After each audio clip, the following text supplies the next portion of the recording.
hari Sabtu tanggal 1 Oktober, hari libur. Memang ketika biasa tidak ada tugas di luar, saya di rumah bersama anak-anak saya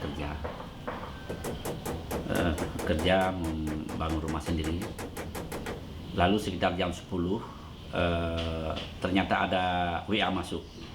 Saya dengar HP berbunyi, ada tanda WA masuk. Ternyata ketika saya lihat WA yang masuk itu adalah WA dari Pak Menteri. Saya buka, ada satu informasi Pak Menteri kirim ke saya tentang sebuah sekolah madrasah swasta di Kalawih Ilang yang sangat memprihatinkan. Nah, kala itu saya langsung menelpon ke Subak Perencanaan Saifuddin yang dipanggil akrabnya dengan Yahwa. Saya berada di mana dan hari Senin ada kegiatan apa di kantor yang sangat mendesak. Ternyata dia menjawab tidak ada kegiatan. Dari itu juga saya minta Saifuddin untuk berangkat ke Aceh Tengah dan koordinasi dengan teman-teman di Kemenak di sana. Dan untuk mencari Kalawih Ilang itu di mana dan madrasah itu di mana. Karena saya belum mendapatkan informasi tentang itu sebelumnya. Ternyata hari Senin sekitar jam 11 Saifuddin berada di lokasi dan mengirim informasi tentang keberadaan Miss Kalawih Ilang ini. Hari itu juga informasi-informasi ini kami kirimkan kembali kepada Pak Menteri. Kami koordinasi Pak Menteri dan Pak Menteri meminta kami untuk segera ditindaklanjut dan cari solusi.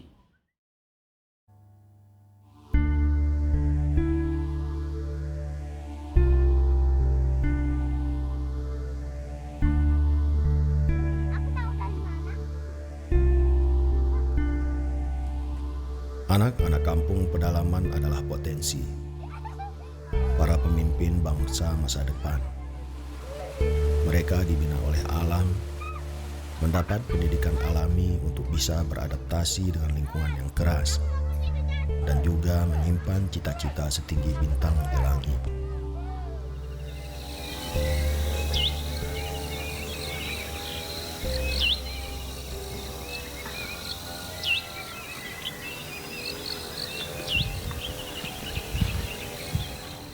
Di Kalawih Ilang, Pegasing Aceh Tengah tersebutlah Pak Tamrin yang berinisiatif mendirikan madrasah ibtidaiyah di atas bukit, di tengah perkebunan kopi dan palawija.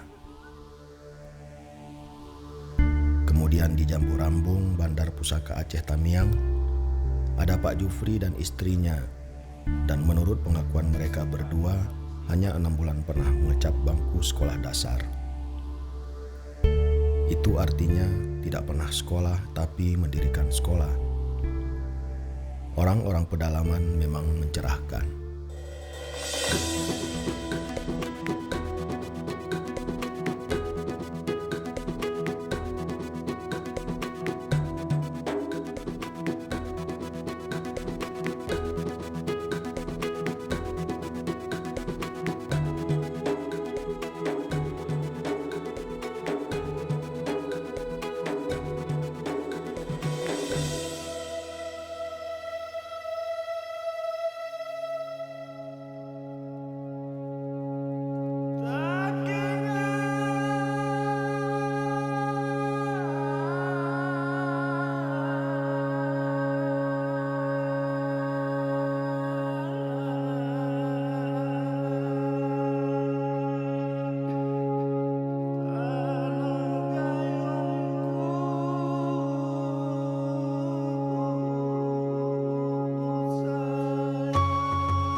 Alam dataran tinggi Tanah Gayo menyimpan harta karun tak terhingga. Tanahnya menjadi magnet yang menarik para petani berdatangan membuka kebun kopi sebagai mata pencaharian.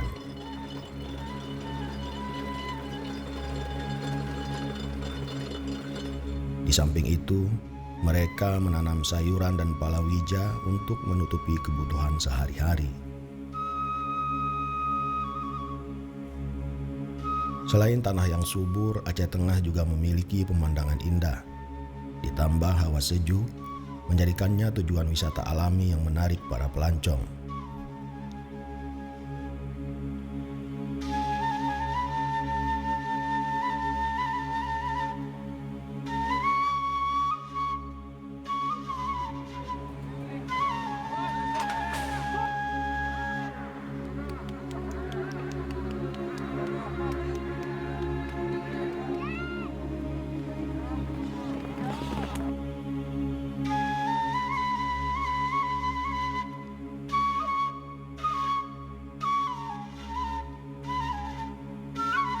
Jarak tempuh Banda Aceh menuju Takengon, ibu kota Kabupaten Aceh Tengah sejauh 316 km. Perjalanan menggunakan mobil mencapai 7 bahkan 8 jam. Dari Takengon menuju Wehilang, Kecamatan Pegasing menghabiskan waktu sekitar 45 menit dengan jarak tempuh 25 km. Nah, dari Wehilang ke Dusun Kala yang jarak tempuhnya hanya 7 km membutuhkan waktu lebih kurang 2 jam.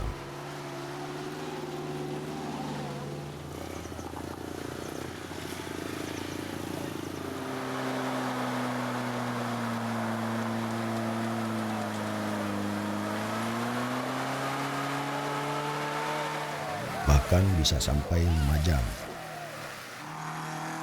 Tergantung cuaca lagi hujan atau tidak.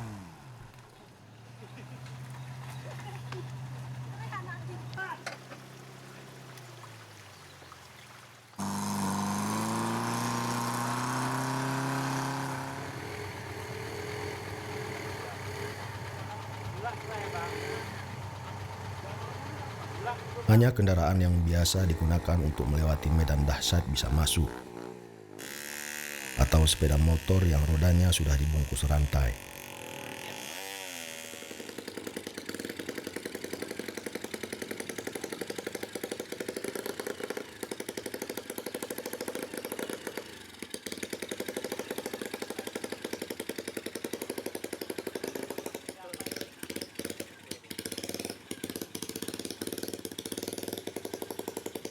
Hidup di pedalaman selalu berhadapan dengan tantangan lebih berat dari biasa.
Kisahnya mulai dari sini.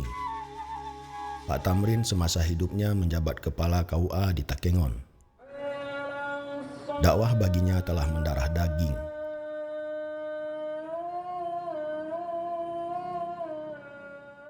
Bukan saja menyelesaikan persoalan masyarakat di kantor KUA sekitar Laut Tawar, beliau juga berpikir lebih jauh untuk kemaslahatan generasi. Banyak anak-anak petani di Kalawi hilang, tapi lembaga pendidikan tidak ada. Dari beliaulah cahaya ilmu mulai menerangi bukit. Pak ini ketika mes bang kena arang dasari mu alap mayu. Nah, narang mu alap ni mayu kena kuntiwa isde sen kini Pak Cik belah min usahan sen. Ikunai hutan hansa. Wah bang SC ikekinu maskulah pasuni toni. Ilahlah kene bang. Kena jarak beri jeje mopi gerara kerah lenanu min. Beliau mendirikan sekolah tingkat dasar dan beliau memilih madrasah ibtidaiyah dengan pertimbangan banyak anak-anak mu'alaf di Kalawi hilang. Tentu mereka membutuhkan pengetahuan agama lebih dalam. Lagi pula, madrasah juga mengajarkan dasar-dasar pengetahuan umum. Ini anu Pak Cik 2012 bang maskulah. Ya anu paloh ori KUA ni gedang arah hamba Allah heger ke bang. Ini anu masjid nesen kini regos bahan. Gerelan anu kena masyarakat PTK kelen bang. Hanya 2013 ya nu Pak Cik nem yan bang. Nanti sampai gereja di kena bahan sing mula ngeborok. Iya nu Pak Cik nem yan. Keti jadi wah. Wayan tahar si mahe bang anu bahannya ya gerara ku betih bang kah. Tahun 2013, Madrasah Ibtidaiyah Swasta Kalawi hilang resmi berdiri dan beroperasi. Bangunannya berlantai tanah dan berdinding papan. Atapnya seng bekas sumbangan dari masyarakat sekitar.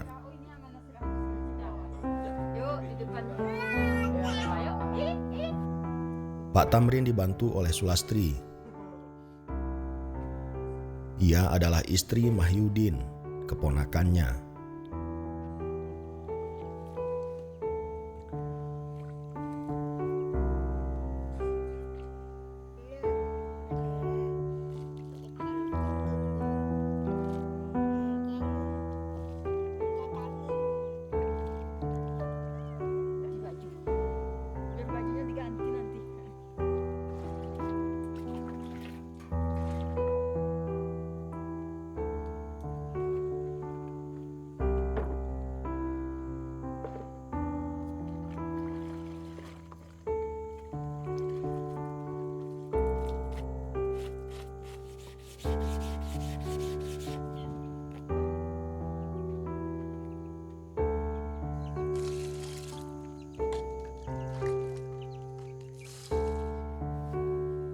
Ketika Pak Tamrin masih hidup, semua urusan perizinan sudah diselesaikan, termasuk mengangkat Sulastri yang lulusan Sekolah Tinggi Agama Islam Gajah Putih Takengon sebagai kepala sekolah dan sekaligus guru dengan status honor. Saya menikah dengan suami saya semenjak di tahun 2011. Kebetulan sebelum saya menikah bersama suami saya sudah semenjak di tahun 2006 entah tahun 2007 dia sudah berada di Dusun Kalawi hilang ini. Kemudian terpaksa saya mengikut suami kemari.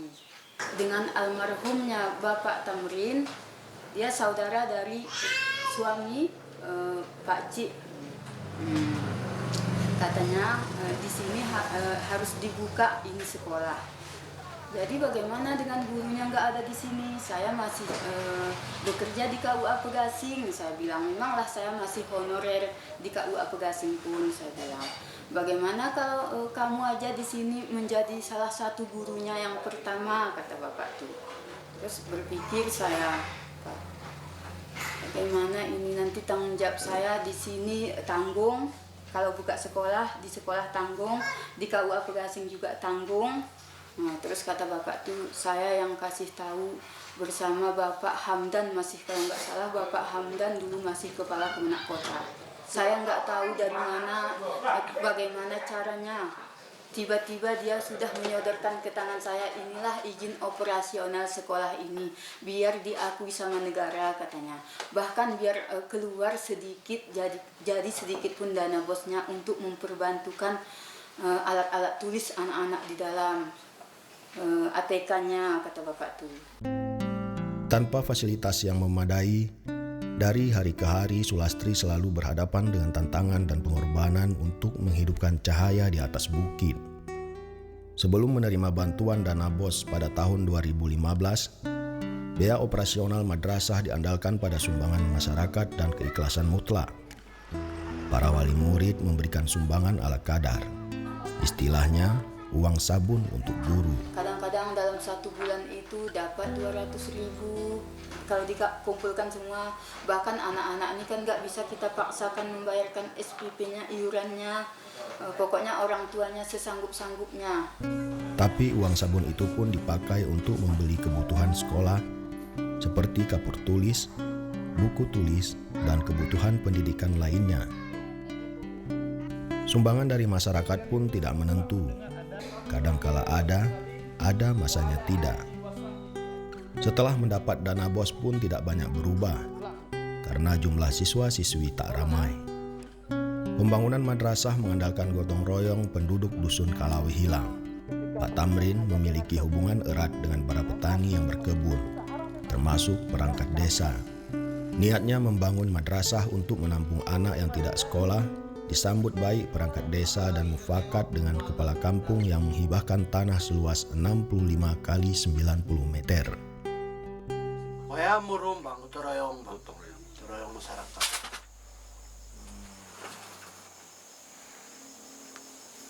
Toroyong mikul bahan ni, nos nipi ke toroyong bang. Ketika pertama sekali madrasah ibtidaiyah dinyatakan beroperasi, jumlah peserta didik hanya 13 orang. Mereka adalah anak-anak di Kalawi Hilang yang orang tuanya rata-rata petani. Dari 13 murid pertama, 5 orang adalah anak-anak mu'alaf. Orang tua mereka sudah masuk Islam sebelum menetap di Kalawi Hilang. Dari tahun ke tahun jumlah murid kian bertambah, seiring bertambahnya jumlah petani yang berdatangan ke Kalawi Hilang.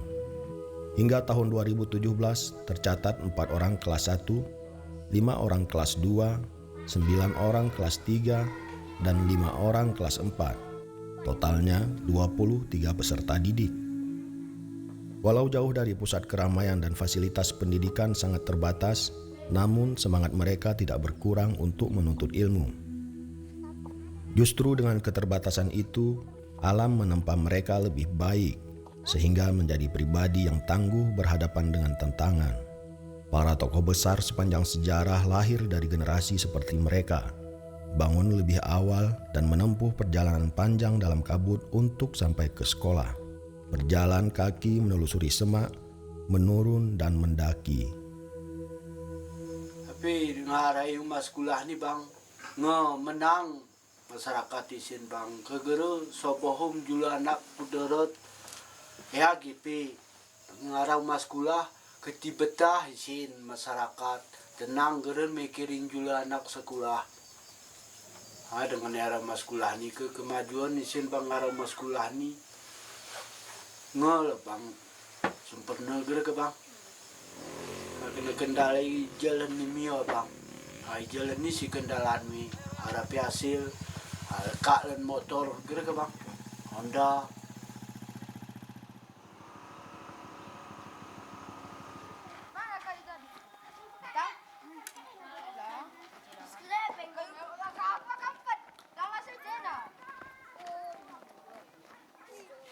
Tengok tangan orang tu juga nampak tangan palsu. Nggak kena.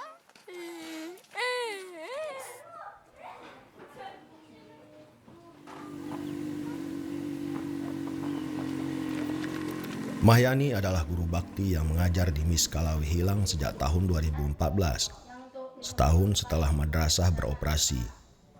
Sementara Susi, setahun sebelumnya sudah membantu Sulastri di sekolah.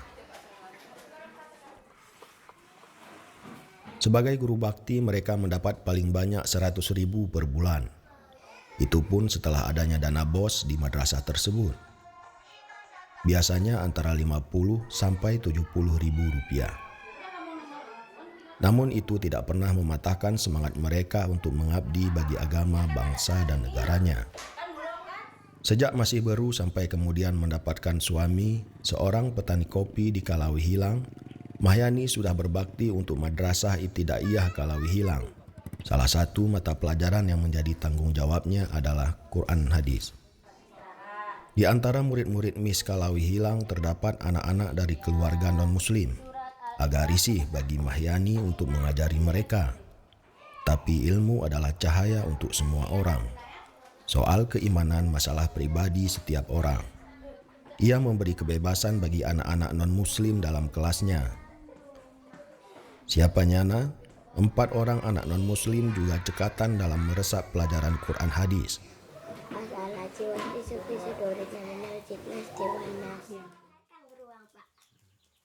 Apa? Ini kalau doa udah dapat semua itu. Sudah dapat semua Pak ya? Ya, doa istilahnya doa makan, doa tidur apa. Kalau di rumah sih nggak ada yang bimbling ya.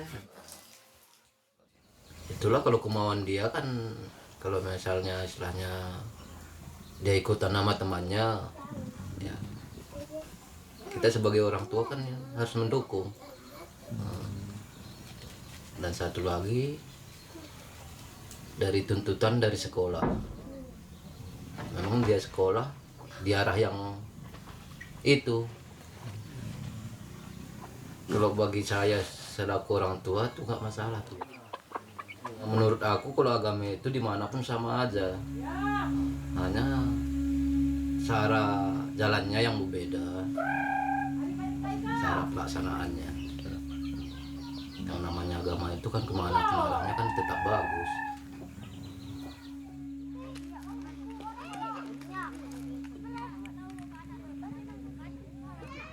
Anak-anak MIS Kalawi Hilang hidup dalam keberagaman dan disatukan dalam kehidupan sebagai generasi masa depan Kalawi Hilang. Walau mereka masih belia, namun menyadari sepenuhnya pegangan hidup yang diwariskan oleh orang tua masing-masing. Dan warisan itu tidak menjadi pembatas dalam kehidupan sehari-hari. Mereka generasi yang mengerti bagaimana harus hidup, percaya diri, dan menghargai orang lain.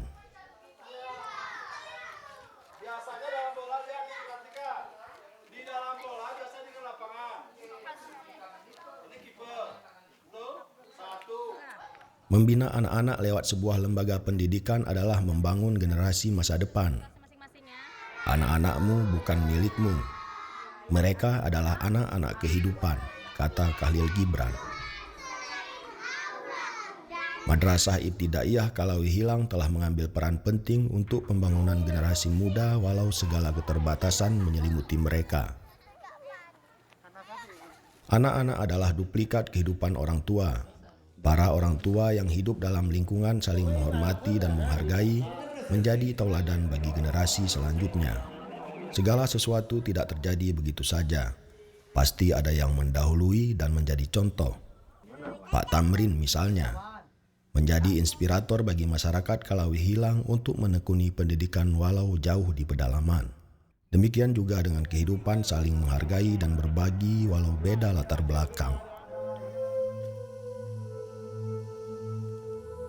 Pak Tamrin memang telah tiada sejak 26 Desember 2014. Namun semangatnya masih hidup. Tegas Bapak Jero ibadah Pak, ngintip taring sekolah udah selesai pengacara bangga. Alhamdulillah hari dulu berkeluarga kami ini sawah mainnya bangga selesai ya. Mama stroke sebelah badan gerepas nih gerak banget. Kuan sebelah Bang. Hari umur sekitar 100 setengah lah aku Bang. Mama dengan sakitan. Hari Selasa tahun setengah. Posisi kami sigili nentarin. Sakit mamana isigili nya minah kutakingan sekitar tahun 93-94. Bapak masih muda mamanya. Wah, Kuna cerita ya, coba cerita abangmu ada peng ke Kim Katip di Bali. numai gelalungi. Gali bang. Pakcik ke wakit kuda bang kan? Kuakel tawarna bapak. Oh, benar. Jadi pas tanggal 26 Desember ke mengenang tsunami. Jadi bapaknya membahas memperingati hari tsunami. Kesalahku jodoh kut bahaya. Ya, Kuna. Hari raya ke bapak nih ke Semiyang. Pas terakhirnya gergedih nih kami jemaah sikunya. Salam kuena, Kira salam salam kiri, kuena, nya salam geran kiri. nih nge Metu. Singkir bang, ya mak ni kuana bang kah? Di kualasannya ku pening bapak ni. Kita nuang pakai awir nyirok geran sadar pakcik ni. Ucap pak terang lah ni anu pakcik. La ilaha illallah. Segar terang kene pakai hati. si pemarin nih Agar terang nih kene mainnya ku rumah sakit. Bapak berarti ulah Tuhan di rumah sakit. Rumah sakit. Numai masjid. geran masjid. Perjuangannya kini dilanjutkan oleh Sulastri bersama masyarakat Kalawi Hilang. Sempat saya bertanya bersama Bapak almarhum, Pak, bagaimana dengan sekolah Miss Kalawi Hilang ini? Saya bilang, anak-anak ku tengok tahun ini kayak sedikit kali lah, aku bilang. Pak, bagaimana kalau siswa-siswi kita nanti tahun ini nggak ada, nanti takutnya saya dicabut izin operasional sekolah ini, aku bilang. Enggak, kata bapak tuh, pokoknya yang jelas kamu lanjutin sekolah ini, jangan sampai sekolah ini tertutup, jangan kamu tinggalkan sekolah ini. Kata bapak tuh berkesan. 1 minggu dari situ terus bapak tuh meninggal. Begitu pesanannya sama saya sebelum dia meninggal dunia.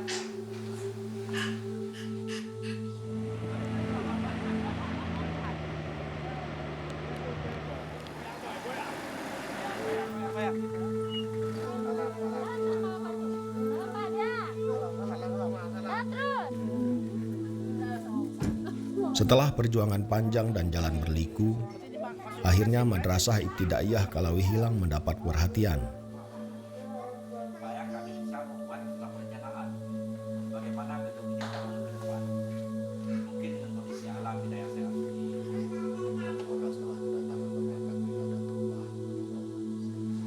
Sangat banyak perubahan setelah datangnya Bapak Kanwil kemari. Pertama, setelah pulangnya Bapak Kanwil dari sini, jalan pun terbangun terus, dikasih pengerasan. Yang jalan baru sejak di tahun 2016 ini kemarin, sejak Bapak Kanwil pulang dari sini, Pak. Baru jalan baru ini dimasukin batu. Sebelum Bapak Kanwil masuk kemari, itu jalan masih licin. Bahkan saya sangat bersyukur sekali dengan kedatangan Bapak Kanwil kemari, karena sudah memperlihatkan bagaimana pemerintah pun setelah memperlihatkan jalan ini setelah pulang Bapak Kanwil dari sini kan. Terus sekolah ini pun terbantu setelah pulang Bapak Kanwil dari sini juga. Bapak Kanwil memang waktu pas di sini bercerita katanya ruangannya ditambah 2 ruangan lagi dari Kanwil Aceh katanya.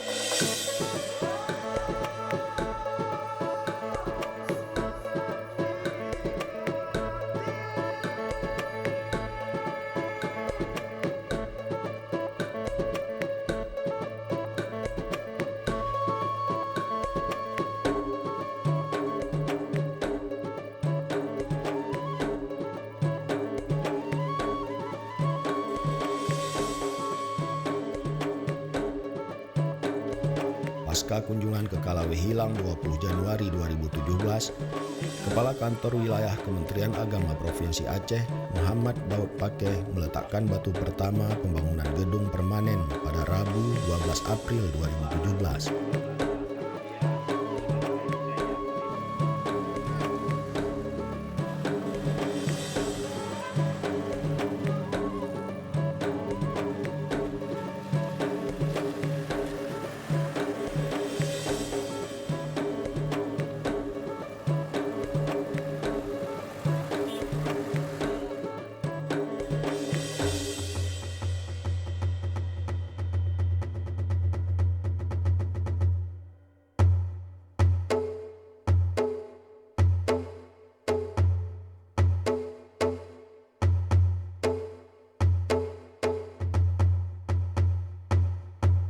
Itu kisah di Kalawi Hilang Aceh Tengah. Lain lagi cerita di Jambu Rambung Aceh Tamiang.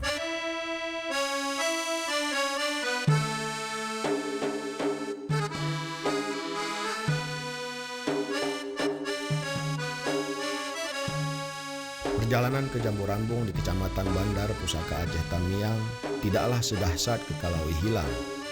Kampung Jambu Rambung berada di tengah-tengah kebun sawit, 1 jam perjalanan dari Simpang Semadan.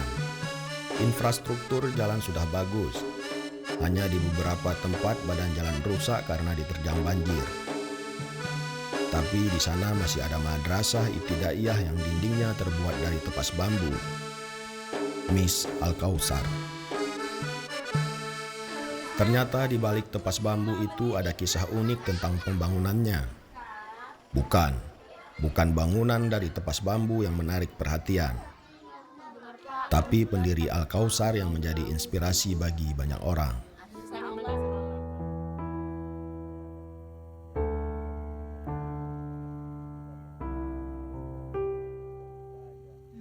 Nah, kami ini kan untuk melanjutkan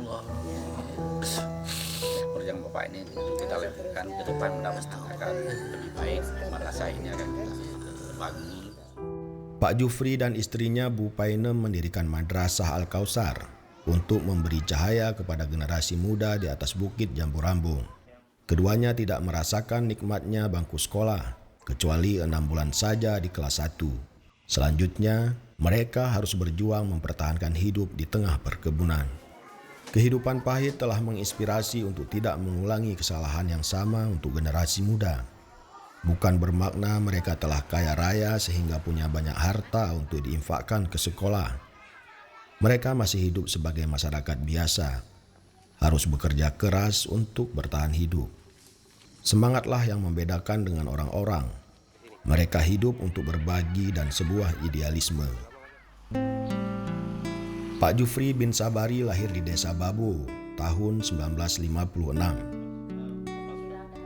Ia anak tertua dari sebuah keluarga petani miskin. Ia tidak memiliki ijazah apapun dalam hidupnya.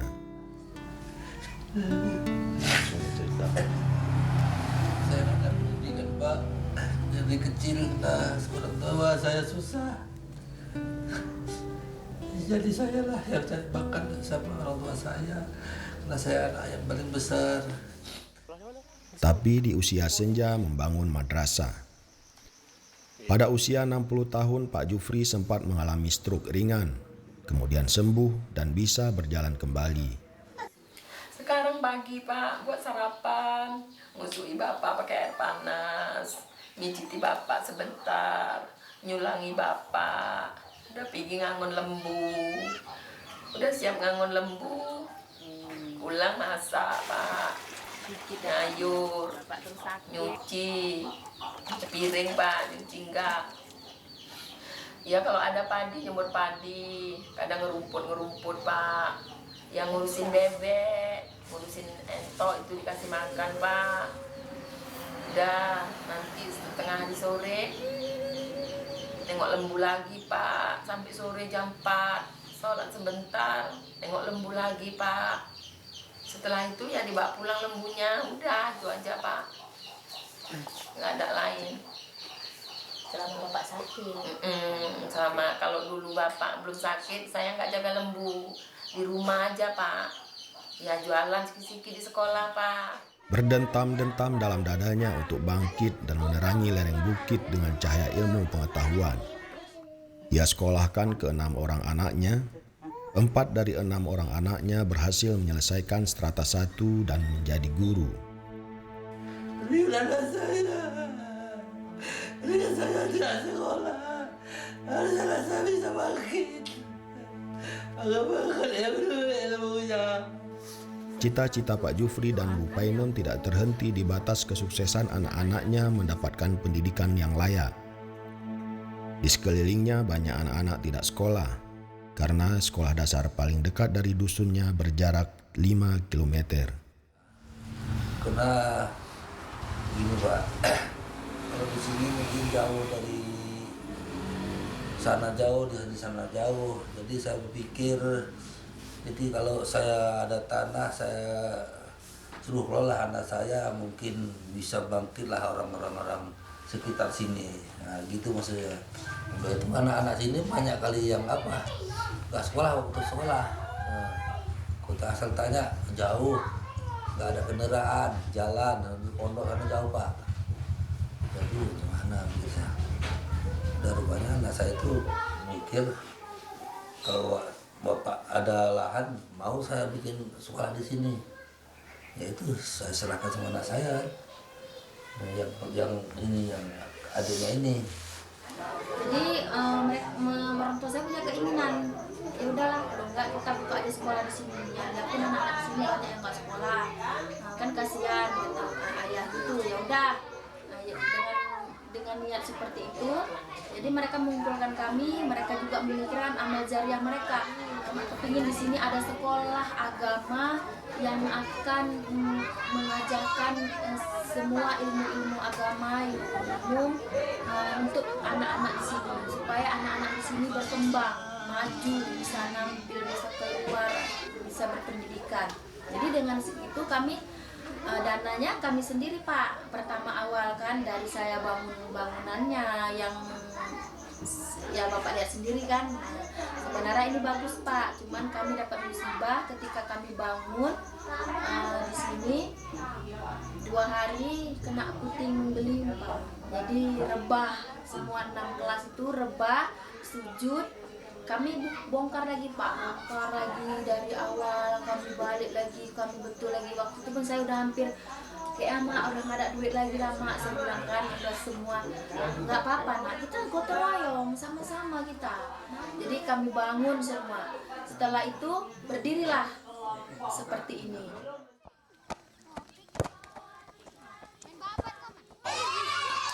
Sekarang rombongan ini 3, niat sholat maghrib.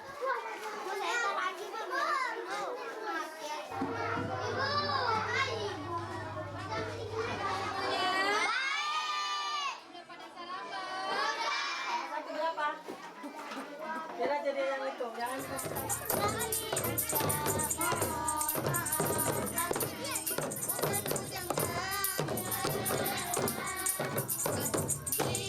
Anak-anak bisa bermain dan bahagia di mana saja, di gedung megah atau bangunan dari tepas bambu.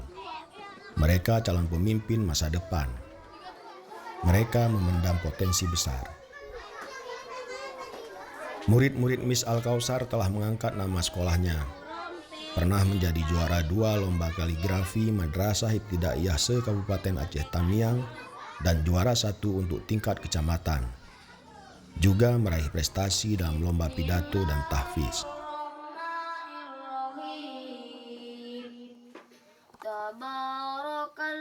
Aziz Sahputra misalnya, alam menuntunnya untuk mampu beradaptasi dengan lingkungan hidup yang lebih keras, belajar, membantu orang tua dan bermain. Umpama besi harus ditempa dengan api dan hantaman palu agar menjadi sebuah pisau. Aziz telah menjadi yatim saat masih berusia 5 tahun. Kemudian hidup di bawah binaan ayah tiri yang menyayanginya. Oleh ayahnya, Aziz akan dimasukkan ke pesantren karena ia bercita-cita menjadi seorang ustadz. Kenapa pengen jadi ustadz? Biar bisa kasih tahu orang yang benar apa yang salah. Pada bulan Ramadan, ia menjadi penceramah cilik di masjid-masjid sekitar Kecamatan Bandar Pusaka.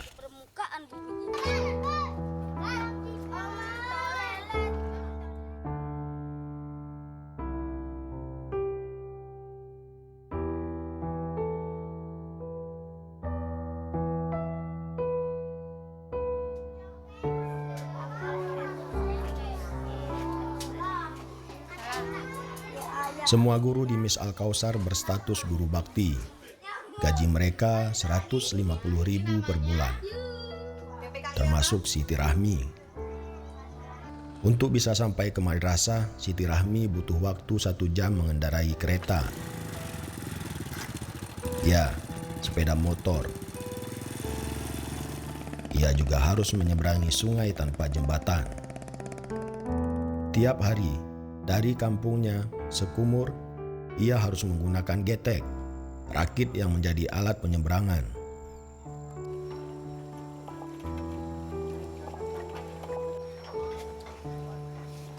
Siti Rahmi harus merogoh Rp5.000 tiap hari untuk membayar getek. Belum lagi bila kehabisan bahan bakar saat dalam perjalanan di jalan berbatu dan berlubang.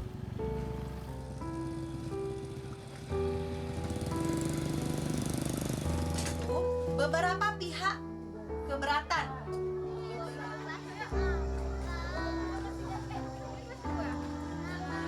Dunia pendidikan di pedalaman masih terus berjuang keras untuk bisa bertahan dan menghasilkan para pemimpin bangsa di kemudian hari. Berjuang membebaskan diri dari keterpurukan. Fasilitas yang tidak memadai, tenaga pendidik sangat terbatas. Kalaupun ada para pejuang tanpa tanda jasa di pedalaman, mereka harus berjuang untuk membangun ekonomi keluarga dan berjuang untuk membangun dan mempertahankan cahaya ilmu tetap bersinar. Dimanapun mereka berada, masih tetap warga negara Republik Indonesia.